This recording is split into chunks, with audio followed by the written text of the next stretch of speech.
everyone. Welcome to the Deep Drop. Luke McCredden here. Adam Ring with me as always. And ads, fishingworld.com.au is where you and I go to keep up to date with the latest and greatest in fishing and boating and get all the best tips and info. And mate, I've been scrolling through this week a fair bit. I've had a bit of time, just been flicking through, and there was an article that caught my eye, and I want to raise this with you, Ads, because I know you've done a bit of everything when it comes to fishing, and particular estuaries.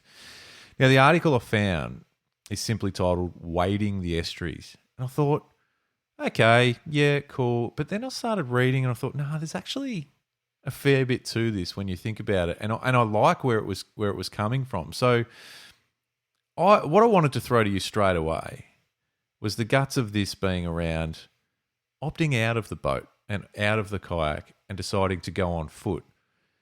But it's actually a really viable fishing situation to find yourself in, particularly from a lure fishing point of view. And that's what I want to talk about in particular. So we've all sat on the bank of an estuary and soaked a nipper or a prawn, whatever it is. But from a lure fishery standpoint, I think wading the estuaries is actually a bit of a sleeper. What are your thoughts? Because I know you've done heaps, obviously in your kayak, but you've also spent years in estuaries in your boat. I've got a few sort of, I guess, angles on it, but I want to throw to you straight away about where do you stand and how do you feel about taking the initiative to go, this estuary, this particular situation, I'm going on foot because ... It's a great question. Because generally speaking, for me, the confidence isn't there to even do it. And I mean that in a respectful way. Like, as in, you just automatically think, well, okay, if I can get there by foot, someone's fished the hell out of it. True. Repeatedly. And I'll use this as an example. So for work, for me, I end up in Merimbula regularly throughout the year. Beautiful system. I drive over that bridge on the way in, and never once have I thought, I can't wait to walk it. Because there's that mix of, well, again, if I can walk it, so is everybody else. And there's something about stepping onto the casting deck of a small boat or sliding into the kayak where you get this automatic wave of confidence. Yep. But the more I've been to Merimbula, I'm just using Merimbula as an example because it's something that's fresh in my mind. Yeah. The more I've been and the more I haven't fished at land-based, the more I think, why aren't I? Because, and where I've led to, where I've come to in this thought process is even if I was in the kayak, because I say I don't know the estuary, I've never been there before. The first thing I'm going to do is look for weed edges, sand spits, and channel drop-offs, because especially down the lower reaches of a lot of these estuaries, there is main channels that come in. They're natural. I can access every single one of those things by foot. Yeah. Because if I wanted to fish a channel edge, I'd park my kayak in the deep water, cast up onto the shallow water and hop down the ledge. Mm. A lot of those estuaries are so shallow anyway. Yeah. I can walk to the same drop-off and fish it the opposite way, cast into the deep water, get a plastic on the bottom, bounce it up. I'm fishing for the same thing, whether it be trevally salmon, tailor, using the channel as a highway, whether it's flathead sitting nose up to the shallow water, waiting for bait, prawns, worms, things that get washed down on the outgoing tide. I'm fishing the same areas that I can access via foot anyway. Mm. And it kind of bothers me that it takes me so long to realise it. But this is where I was going, because it caught me originally just because obviously, the lure estuary fishing thing is exciting. But then once I started thinking in my head about waiting and making that conscious decision to just do it on foot. And if that is your approach, you think of everything differently because you're spot on. Like, let's be honest. The minute you step onto a deck of a boat, the confidence, you sort of get this adrenaline rush of confidence that you're going to get fish. But then you sort of spend the entire day casting at the bank. Yeah. And exactly. And not only that, you're probably limit yourself a little bit as to some of the banks you can actually get to based on exactly what you're saying, the depth of water. Like, you need a little bit of water to sit in a boat. So kayaks, you get a little bit, you can get away with it a bit because you can hop out easy and drag your kayak over or whatever it is. But ultimately, you can do all of that stuff on foot and more. And well, the other thing that's exploded massively in the estuaries, and it's going to change the game a little bit in Victoria and New South Wales, it's happening at the moment, is this fascination and this obsession with big dusky flathead. Yep, for sure. Depending on where you want to fish, and the more we learn about duskies with this obsession that's come with fishing for them, because they are hitting jumbo size. A lot of them are caught in 6 inches of water. Yeah, absolutely. So we're going to learn where this gets opened up is more around that dusk into night. Now, yeah. I don't know enough about dusky flathead. I've caught plenty of them. I haven't delved into the what makes them tick stage yet. You haven't asked them. What if they are nocturnal hunters? Yeah. Because you would think under the cover of darkness, they will push up right onto the flats where they can actively hunt small brim, flounder, mullet, prawns, all that sort of stuff. So that sort of last light, first light, walking the really shallow stuff could produce some of the biggest flathead. I remember at Lake Tyers one year, I would go with my dad every year, and we'd put in off one of the campgrounds, and it was basically a really big, sweeping, long flat before you hit the channel, or before you hit where to drop off into the channel. The very first time we went, it was around. It must have been early in the year because there was prawns about. Because the first thing we did was step foot in the water to put our kayaks in, and there was a little patch of weed and there was prawns scooting around. So straight away you're like, okay, we're on here. Like, this is going to be big time. But as we came in that afternoon, we're spotting these flatty lies that are literally 1.5 meters off where the water laps up onto the beach. And then, as you do, you start setting up your camping stuff and you see a few people walking along the beach that aren't even necessarily fishermen. And we had an old couple tell us that every morning they cruise down at relatively first light and walk the dog along the beach. Every single morning they spook flathead. And you think, have I just paddled over the best fishing? Yes, you have. Which then, fast forward to what we're talking about now, with any estuary, all estuaries have a very similar makeup. Yeah. There's long sweeping flats and there's generally a channel somewhere, especially if you push down towards the entrance of these systems. First and last light, I think land-based, I could make a pretty solid argument that land-based casting lures, whether it be swim baits, which is a big thing, whether it be bouncing a paddle tail or a flick bait off the bottom in half a foot of water, it could be the best way to target them in some of these systems. Or surface, whether it's bents or poppers or whatever. 100%. Yeah, I would agree. And I think this is where it's not just a throwaway thing. Oh, we'll just go chuck some lures, we'll go for a walk. Like, this is where my whole angle is. It's like lure fishing in an estuary. The land-based thing is not just I don't have a boat, so I'll just go walk. It's like, no, I'm going on foot because I'm putting myself in the best possible opportunity to catch a fish. Now, you talk about duskies. Don't sleep on dewies land-based on foot in an estuary. Particularly, you might, you and I have fished Waggonga Inlet a fair bit, Turos further north. Like, there's some amazing systems with some amazing, those sweeping flats that you talk about and all sorts of variations as the sands shift and whatnot. So much of it is accessible on foot, and so much of it is a great option on foot. Well, there's a cracking photo in that article, and one of the paragraphs is about wading, and the photo is the two anglers that are just water's just above their knees, and they're casting directly into a channel, which is also the beauty of these estuaries. It is really easy to see where the drop is. That photo, They're perfect ledges for juice. 100%. And that photo you speak of, I'm just looking at it now. Actually, it's such a stereotypical image from almost every estuary on the eastern seaboard of Australia.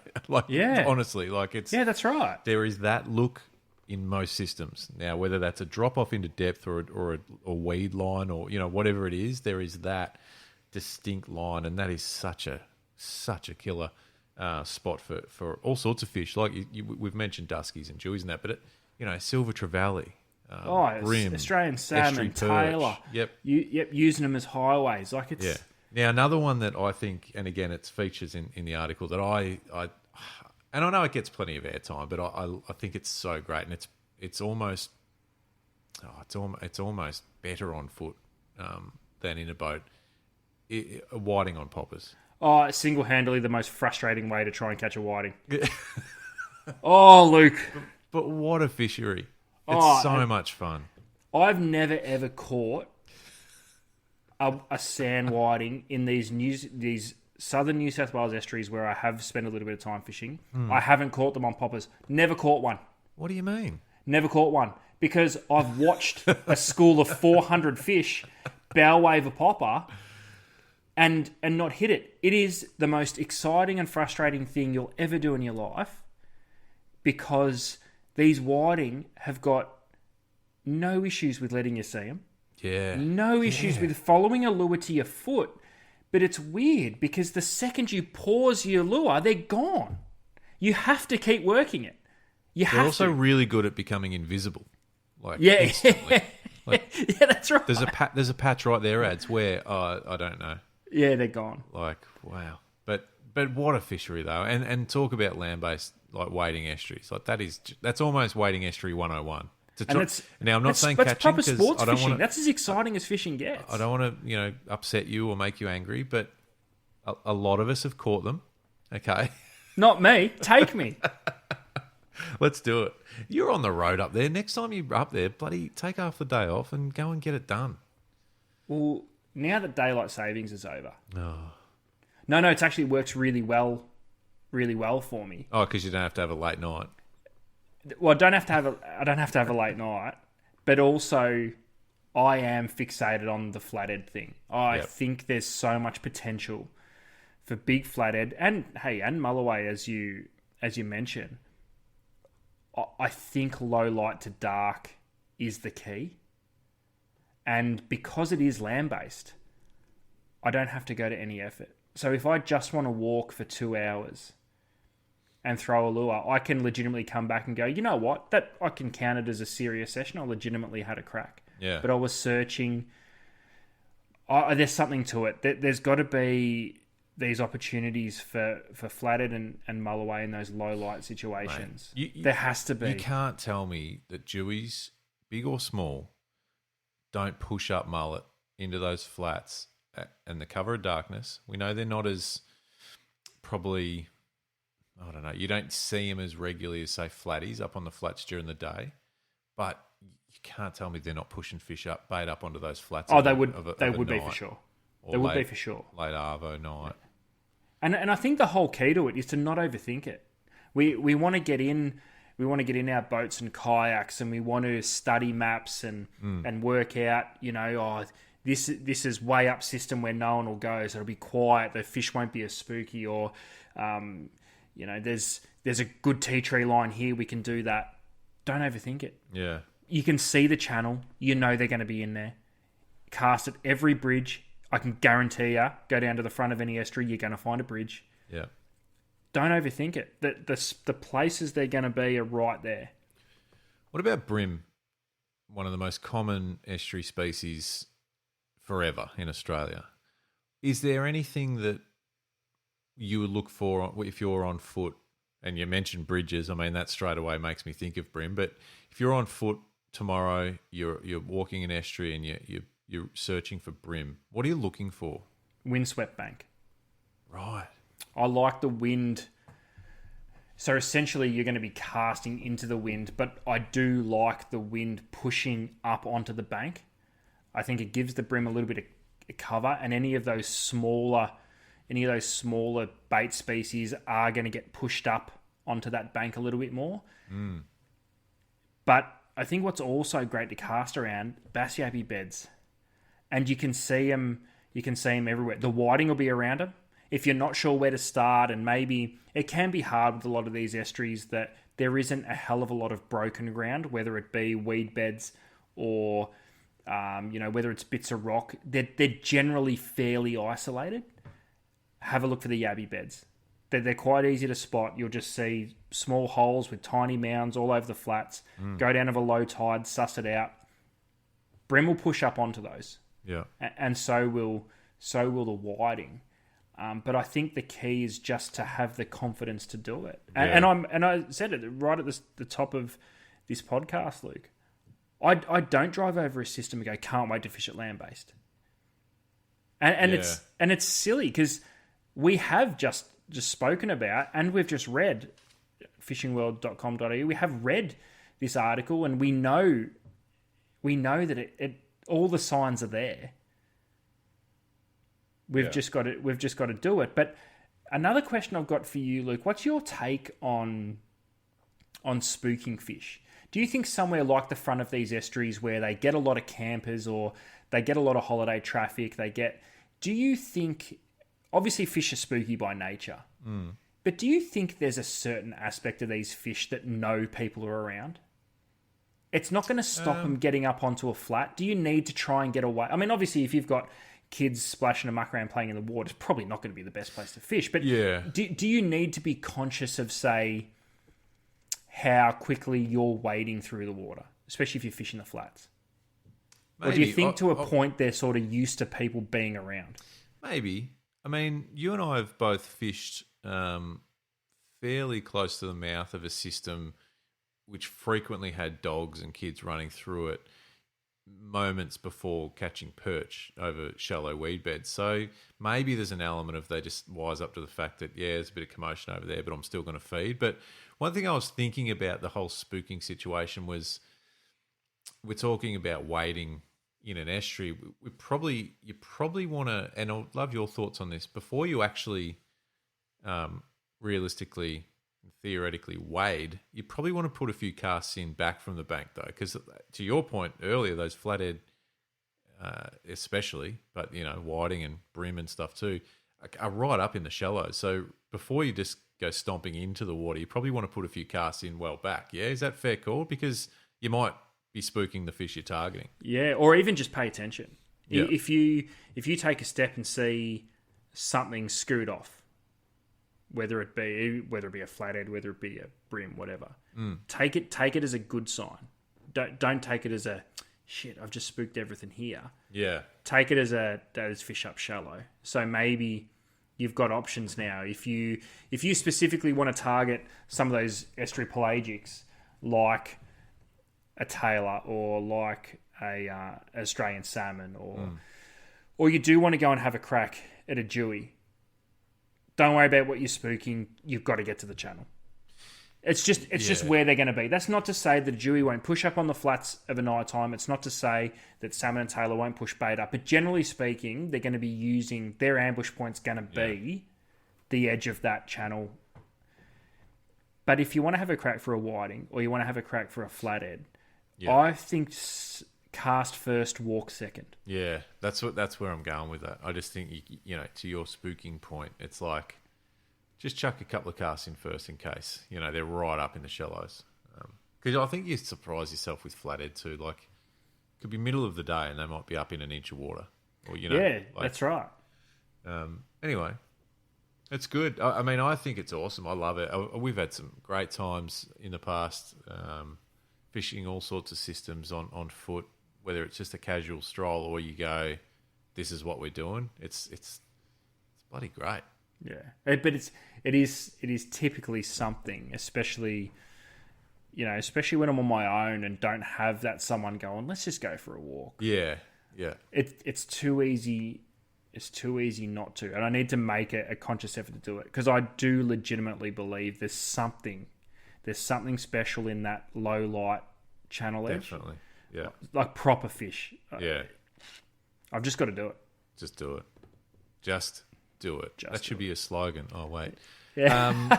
All right. Check out the full article, fishingworld.com.au. Let us know what you think. But wading in an estuary, I reckon it's a bloody good option, Ads. Yeah, it's something I've got to do more of. It's inspired me, that article. Yeah, it's let's go do it. Let's go do it. Why not? All right. See you, everyone. See you soon. Bye.